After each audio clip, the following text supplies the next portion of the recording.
So in some experiment they label viruses with radio isotope P32। इन्होंने phosphate जो है phosphorus उसका isotope लिया जिसका जो एटॉमिक नंबर है वो 32 था।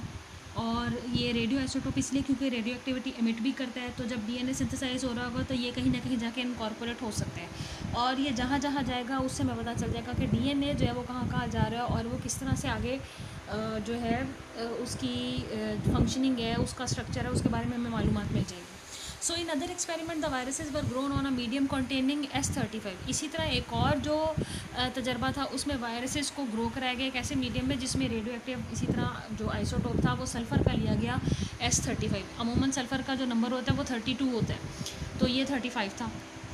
तो आपको ये भी पता है कि बहुत सारे अमाइनो एसिड्स ऐसे हैं जो कि सल्फ़र और जो ये फॉस्फोरस वगैरह है इनके स्ट्रक्चर में कहीं ना कहीं ये एलिमेंट जो होते हैं वो शामिल होते हैं। इस तरह से चाहे हम S35 लें या P32 लें, इन दोनों आइसोटोप्स की मदद से हम जो है वो अंदाज़ा कर सकते हैं कि ये किस चीज़ का हिस्सा बन रहे हैं, इनकॉर्पोरेट हो रहे हैं, और जो जेनेटिक मटीरियल है जिसको विरासती मादा हम कह रहे हैं वो क्या वो प्रोटीन है या वो DNA है।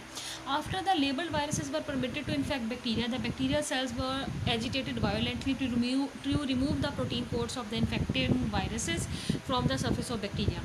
जब इन दोनों जो वायरसेस थे उनको एक्ट अपॉन करने की इजाज़त दी गई बैक्टीरिया सेल के अंदर, तो ज़ाहिरी बात है बैक्टीरिया ने मज़ाहमत दिखाना शुरू की कि किसी तरह इनका प्रोटीन कोड जो है वो बैक्टीरिया से जुदा हो जाए और बैक्टीरिया अपने सेल को बचा सके, क्योंकि आपको पता है कि बैक्टीरिया भी एक ही सेल पर मुश्तमिल जो है वो ऑर्गेनिज्म होता है। This procedure remove nearly all of the S35 label form the bacteria, क्योंकि S35 जो थी वो प्रोटीन में शामिल थी और प्रोटीन कोड हमेशा बैक्टीरिया सेल के बाहर रह जाती है, क्योंकि वायरस जो है वो सेल के अंदर सिर्फ अपना जेनेटिक मटीरियल भेजता है। तो इससे ये बात तो साबित होगी कि वायरस के अंदर भी जो प्रोटीन कोड है वो जीनियाती मादा नहीं है, क्योंकि S35 सब की सब बाहर की तरफ बाहर ही रह गई है। However, the P32 लेबल है transfer to the interior of the bacteria, लेकिन जो P32 था वो अंदर दाखिल होने में कामयाब हो गया था। अब इस डायग्राम में आप देख सकते हैं कि ये जो है ये सल्फ़र से प्रोटीन कोड को लेबल किया गया है, प्रोटीन कोड बाहर रह गया वायरस का और अंदर जीनियाती मादा गया जो कि DNA है। तो सल्फ़र क्योंकि बाहर रह गया है और वो प्रोटीन कोड का हिस्सा था, इसका मतलब है कि प्रोटीन कोड या प्रोटीन जीनियाती मादा नहीं है। अब यहाँ पर अगर हम देखें तो जो वायरस है उसको हमने लेबल किया था फॉस्फोरस है, जो कि DNA का हिस्सा बिना, और इस को हम कहते हैं DNA लेबल्ड विद फॉस्फोरस 32, तो इसको रेड कलर से शो किया गया है। तो अगेन ये वायरस ने जब बैक्टीरिया के ऊपर अपना एक्शन शो किया, इसके ऊपर अटैक किया, तो प्रोटीन कोड हमेशा की तरह बाहर रह जाता है, लेकिन जीनियाती मादा DNA है जो कि बैक्टीरियम सेल के अंदर चला गया है। अब ये जो दोनों तरफ जीनियाती मादे अंदर चले गए हैं, इन्होंने बैक्टीरिया के सेल के ऊपर अपनी हुक्मरानी शुरू कर दी और उसकी सारी सेलुलर एक्टिविटीज़ को कंट्रोल करना शुरू कर दिया, जिसके नतीजे में आपने देखा कि नए वायरस बनना शुरू हो गए। लेकिन यहाँ पर इस बैक्टीरिया में जिसको हमने उस वायरस से इन्फेक्ट कराया था जहाँ पर फॉस्फोरस 32 से उसको लेबल किया गया था, तो रेडियो एक्टिविटी इमिट होती नज़र आई, लेकिन दूसरी तरफ S35 की रेडियो एक्टिविटी मीडियम में पाई गई, सेल के अंदर नहीं पाई गई। अगर वो मीडियम में पाई गई है इसका मतलब है कि प्रोटीन बाहर रह गई है, लेकिन वो बैक्टीरियम सेल के अंदर नहीं आ सकी। तो इन तजर्बात के नतीजे में, इन तजर्बात की रोशनी में ये बात साबित हुई कि प्रोटीन जो है वो जीनियाती मादा नहीं है, बल्कि जीनियाती मादा DNA है जो एक ऑर्गेनिज़म अपनी आने वाली नस्लों को मुंतकिल करता है। आई होप कि आपको ये चीज़ समझ में आ गई होगी। अब हमने बात करनी है केमिकल नेचर ऑफ DNA की। सबसे पहले फ्रेडरिक मिस्चर वो साइंटिस्ट थे और ये जर्मन केमिस्ट थे। ये केमिस्ट्री के पढ़ने वाले थे, समझने वाले थे, साइंटिस्ट थे जो केमिस्ट्री की फील्ड में काम कर रहे थे। इनका ताल्लुक जर्मनी से था। इन्होंने 1869 में मेंडल के काम के पब्लिश होने के 4 साल के बाद जो है एक सफ़ेद रंग का मादा निकाला ह्यूमन सेल्स के अंदर से और मछली के स्पर्म्स के अंदर से, और इन्होंने उसको न्यूक्लिन का नाम दिया क्योंकि इन्होंने देखा कि उसमें न्यूक्लियस से निकला है और एसिडिक सी प्रॉपर्टीज़ हैं।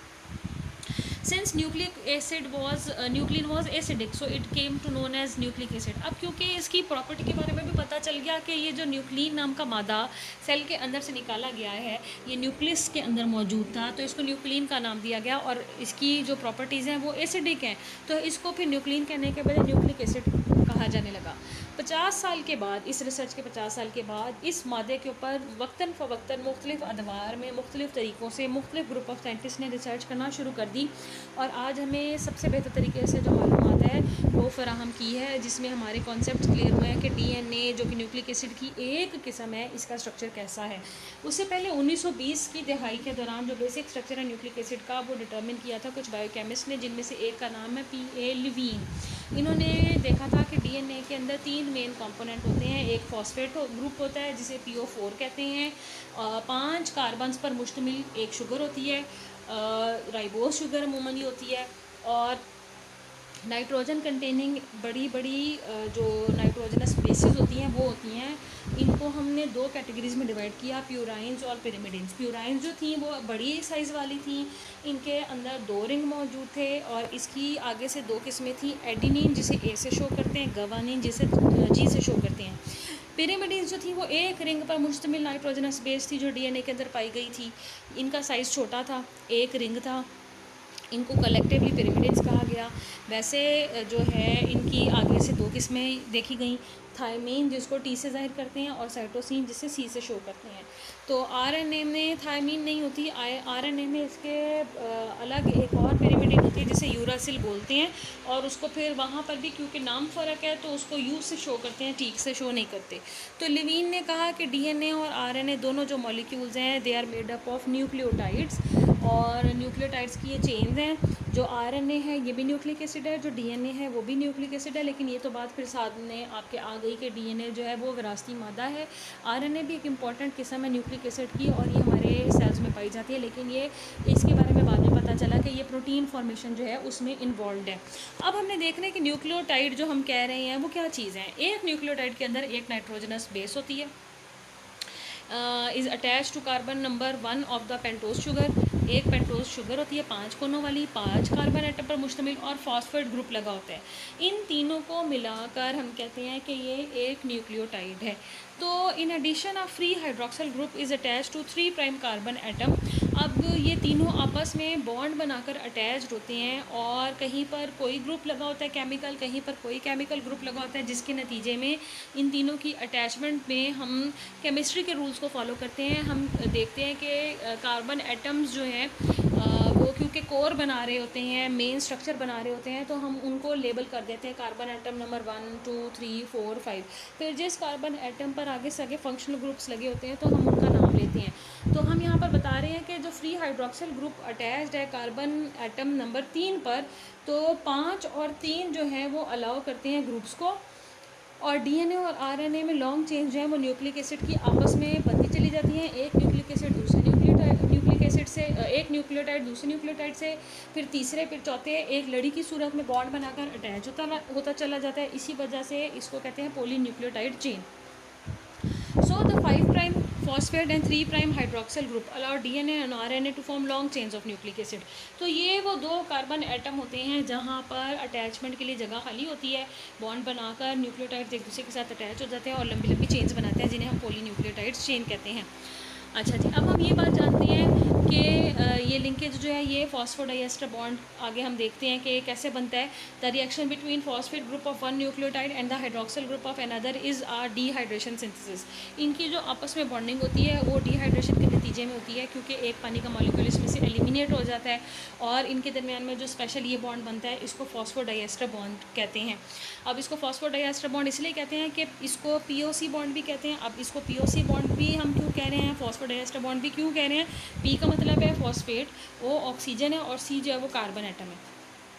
तो ये इस सीक्वेंस से जो न्यूक्लियोटाइड्स हैं आपस में इसकी मदद से जुड़ जाते हैं। The 2 unit polymer resulting from this reaction still has a free 5 prime phosphate group at 1 and 3 prime hydroxyl group.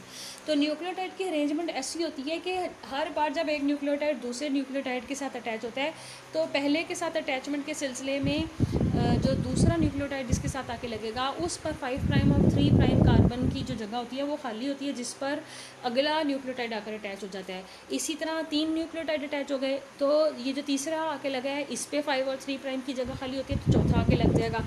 इस तरह ये सिलसिला चलता चला जाता है और न्यूक्लियोटाइड्स 5 प्राइम और 3 प्राइम जगह पर आकर अटैच होते चले जाते हैं, हत्ता कि वो लंबी सी एक चेन बना देते हैं। अभी जब आगे आने वाले लेक्चर्स में मैं डायग्राम खोलूँगी तो आपको ये कॉन्सेप्ट वहाँ पर क्लियर होगा। अभी मैं सिर्फ आपको जो बुक में आपका रिटन एक्सप्लेनेशन है वो दे रही हूँ, ताकि आपके दिमाग में एक दफ़ा इसकी बेस बैठ जाए और फिर डायग्राम से आपको इसके बारे में एक्सप्लेन किया जाए। अब अरविंद चारगाफ ने एक्सप्लेन किया कि जो एडेनिन की अमाउंट है वो हमेशा थायमीन की अमाउंट के बराबर होती है। इसी तरह गवानिन की अमाउंट जो है वो साइटोसिन के अमाउंट के बराबर होती है। मिसाल के तौर पर अगर 40 एडेनिन है तो थायमीन भी 40 होगी, अगर 50 साइटोसिन है तो 50 ही गवानिन भी होंगी।